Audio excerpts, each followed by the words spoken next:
Year upon year, millions around the world come together in sorrow and tears. They remember a man who's loved by all. They remember him dearly over the years. They come together, they cry, in black they dress. They recall his name, unable to repress.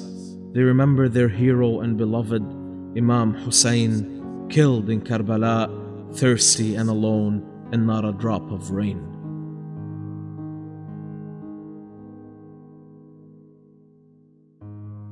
The sorrow's everlasting.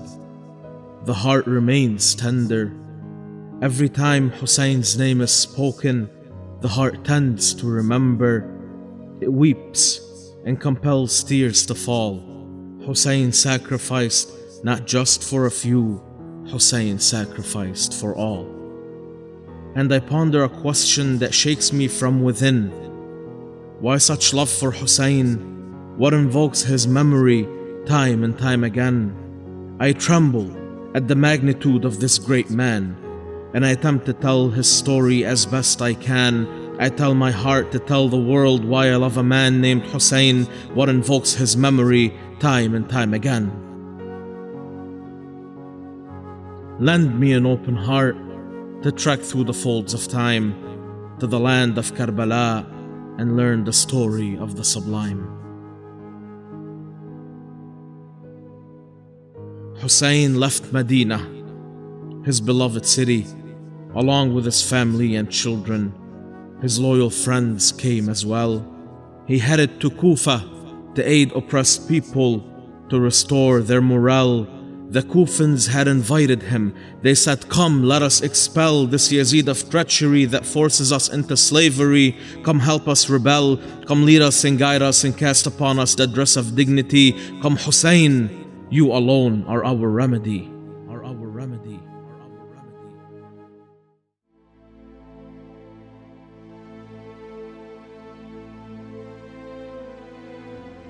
When Husayn left, some questioned his cause. The reform of the religion of my grandfather Muhammad was his response. He did not seek a coin or a throne or a golden medal. He sought reform in restoring morals, and so they dubbed him a rebel. Husayn left. Along his side the noble Zainab and Abbas the defender. Brave, beloved, mighty Abbas, known as the thirst quencher. However, along the trail to Kufa, an army of 1,000 met Husayn. They said to him, "Stop. In this land you shall remain." He asked, "Is this all of your collective?" "No," they answered. "An army of 30,000 more follows to finish our objective. The people of Kufa march within their lines. You should know their promise to you is now defective. They aim to force your submission before Yazid, and shall you refuse, till death you will bleed. Heed my warning," came his reply. "Never will I submit to the manifestation of evil. Must I bleed? Must I die?" And Husayn asked the name of the land. Karbala, he was told. Karbala is the name etched in the sand. Indeed, here we must set camp and await the ultimate sacrifice, and together in this land we shall define fate. In Karbala they remained a count of 10 days. Karbala was a desert, so dry and parched, worthy of no praise. Karbala was a desert with heat ablaze. But in Karbala a small stream would run, and Abbas would carry back water to the children, cooling the heat of the sun. But the days only grew hotter. And on the 7th night, Yazid's army stood along the banks of the Euphrates like planks of wood, and they banned Husayn and his family from the water, and the days in Karbala grew even hotter.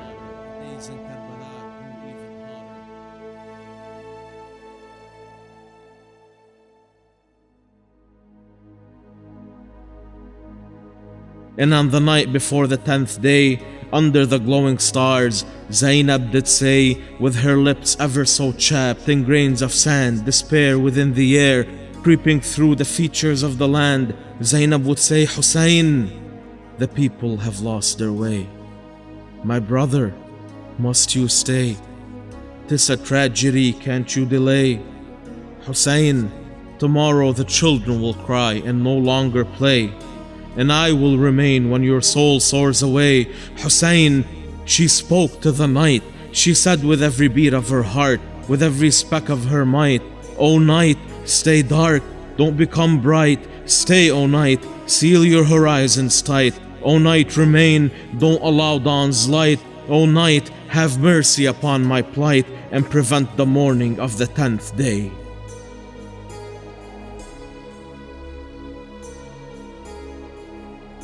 Then Zainab walked over to Abbas and sat by his side, and for long she cried.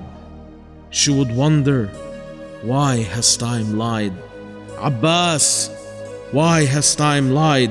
You swore to be my guide, you swore to guard my side. Abbas, when I left Medina, your promise of safety is what I wore. Answer me and speak only the truth. Will I see you after the break of dawn and set my sight once more upon your youth?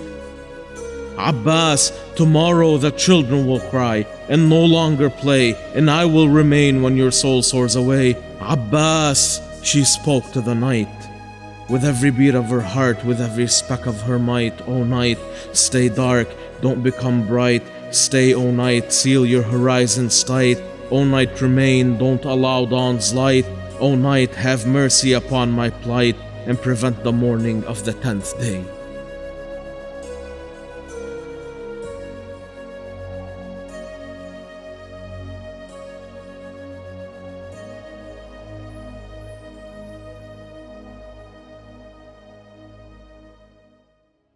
Surely though, the morning of the 10th day came, and Hussein stood honorably, without shame.